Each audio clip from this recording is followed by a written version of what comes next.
Uh-oh. Looks like somebody may be in trouble for violating the fence. Oh my God. I'm not interested in doing what they say anymore. You know why? Comes to find out, they've been kind of lying to us. Hello everybody. Welcome back to the channel.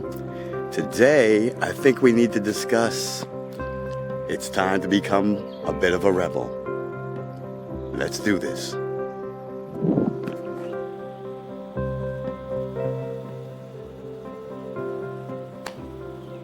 Hello everyone, hope you're having a fantastic day. Today is a wonderful day. It's glorious weather out here in Florida. Oh, it's about 80 degrees, somewhere a little over 30 Celsius. It's just beautiful, nice cool breeze coming in off the Gulf. And I thought today would be a great day to begin to discuss re-socialization. I guess my last video didn't reach enough people when I tried to share with you the information that it's time to go back out, that it's okay. Do not let fear rule your life. But unfortunately, in the past week, the more patients I speak to, the more I find that people are just absolutely terrified. People think that the reinsurgence is definitely going to happen and that this should become the new norm. Well, I'm here to tell you I'm a bit of a rebel. And I'm not doing this just to annoy people or to be unmainstream. I am doing this because I speak from a place of completely scientific knowledge. Not personal opinion, has nothing to do with being locked away, has nothing to do with special circumstance. My evidence comes from the world of science, and there are too many things that I can't even begin to share with you that negate what's going on here. So, first of all, let me start off by saying, always do what you feel is best for you. I'm going to tell you what I'm doing.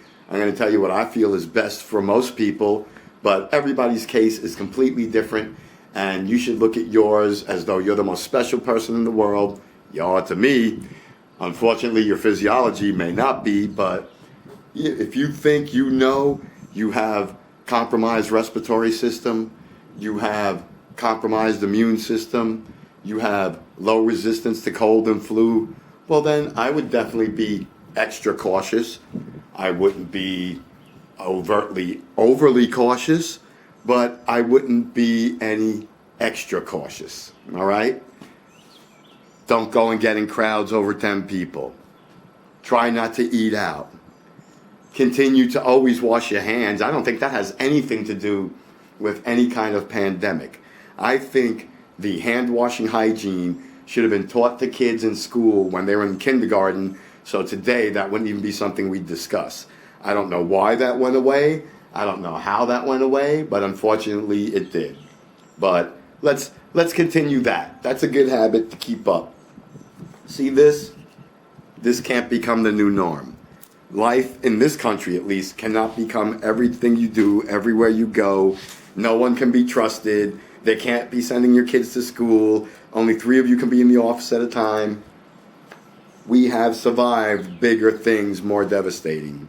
Look, I hate to point to other diseases to justify not being in a panic, but in reality, if you survived the 80s and the AIDS epidemic, then this is just a drop in the bucket, man. People are still dying today from AIDS. I mean, realize that. They never came up with a vaccine. There is no cure for it. But yet life goes on every day as usual. Most people procreate. Most people have unprotected sex.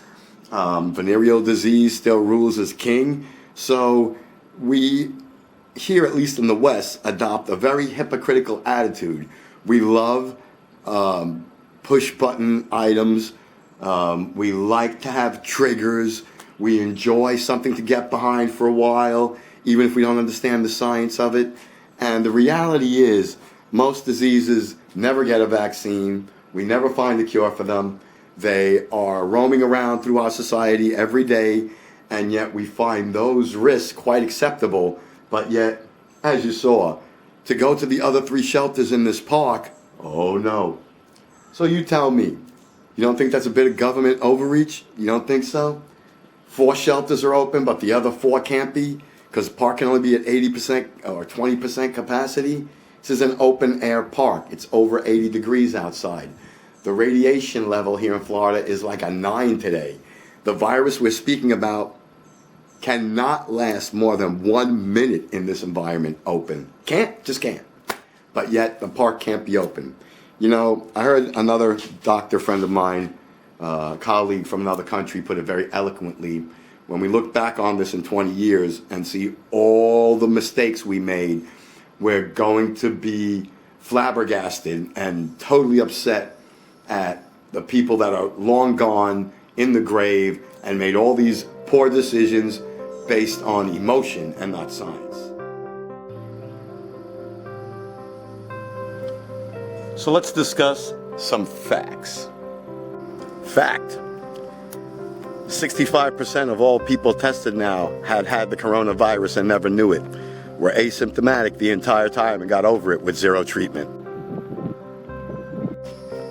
Fact: people with O positive type blood can't get anything more than the common cold type symptom from the coronavirus unless they have a severely compromised immune system or a compromised respiratory system.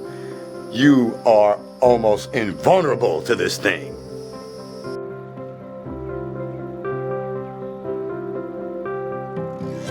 Fact: 1/3 of all deaths in the United States were caused by the incompetence of one governor in one state by taking people that were known to have the virus and then putting them in nursing homes with senior citizen populations at age over 80 with already compromised immune system. 1/3 of the United States deaths did not have to happen. Fact.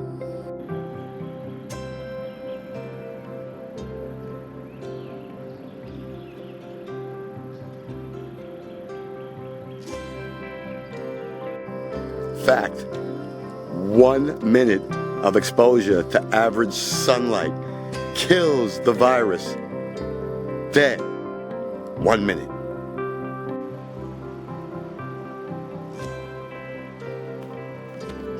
Fact: more than 2/3 of all the people who had it recovered on their own with nothing more than regular antibiotics. No special treatments, just regular antibiotics and staying at home. That's a fact.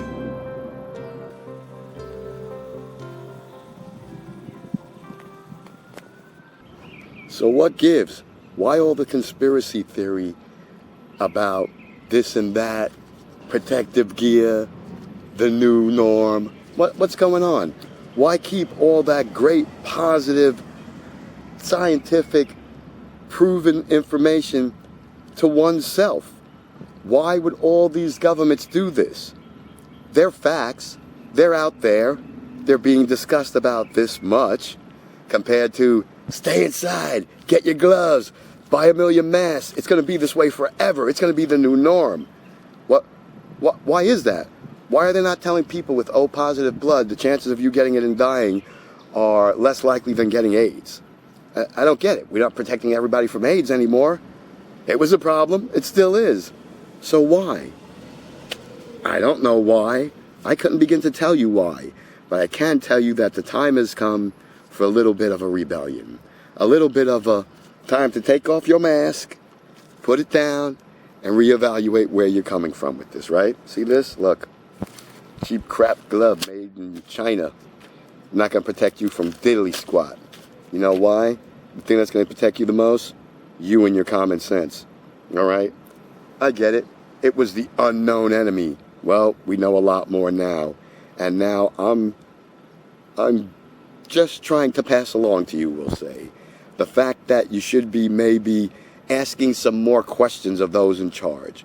You know, everybody says they know a friend who knows a friend who has a friend that died from this, but that would be close to impossible because, you know, yes, one life loss is too many, but the number that we're talking worldwide represents such a small portion that, did everybody forget about Ebola?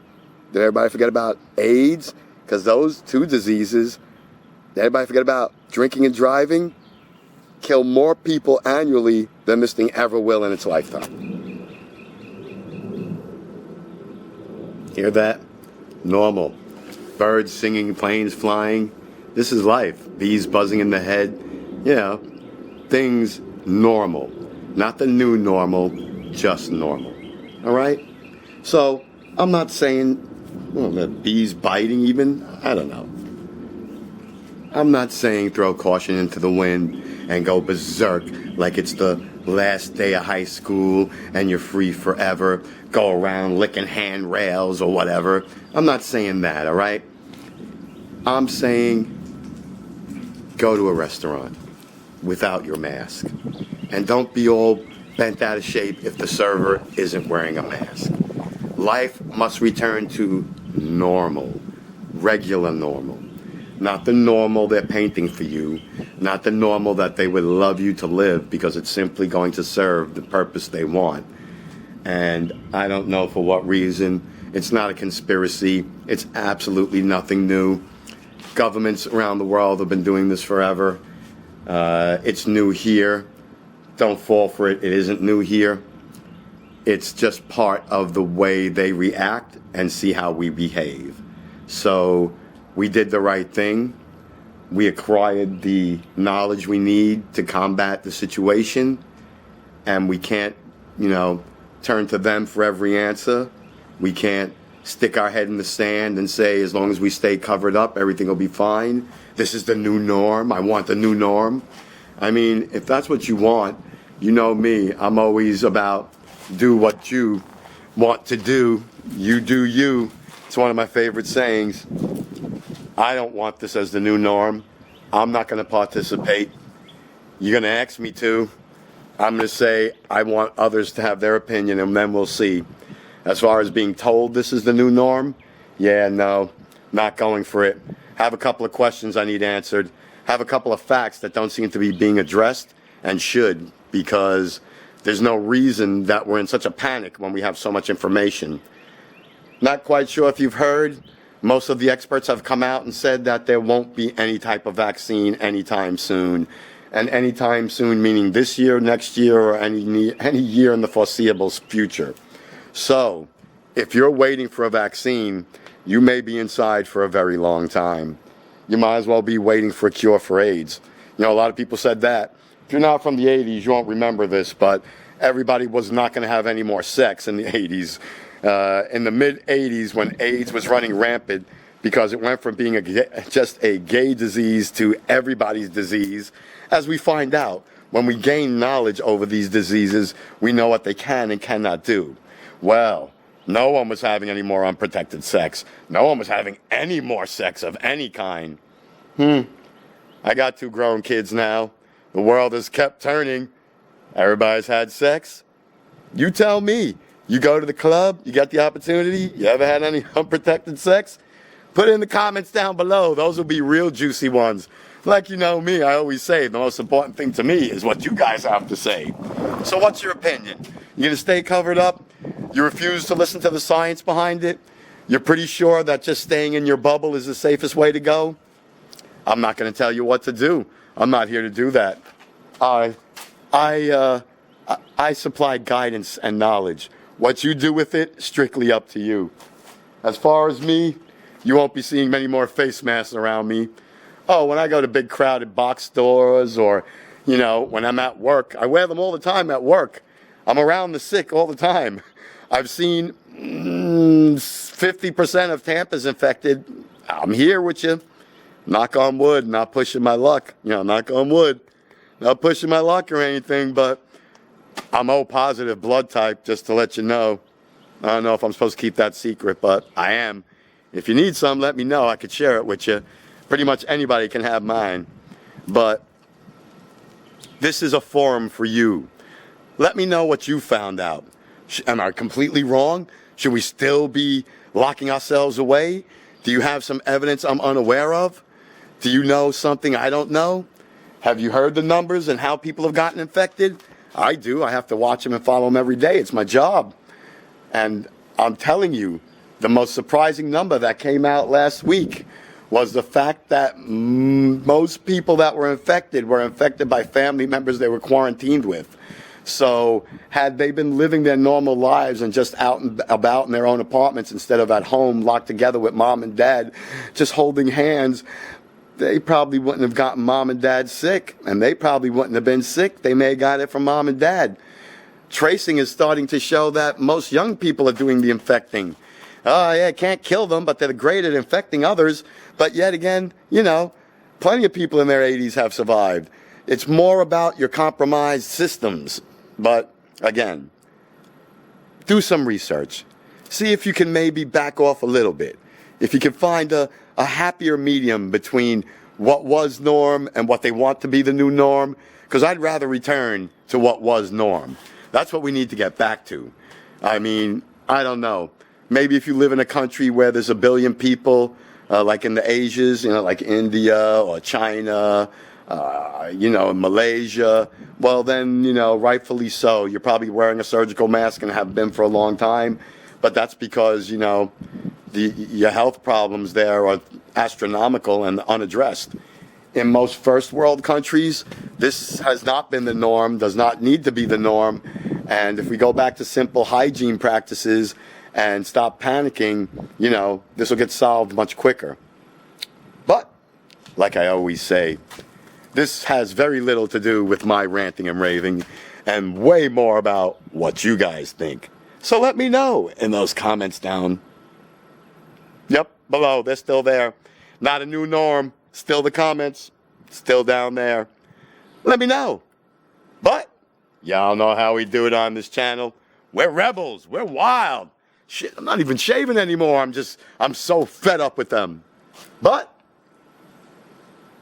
comment, like, subscribe. I'm not even going to say it. Right around the corner, not going to say it. Love ya. See y'all in the next one.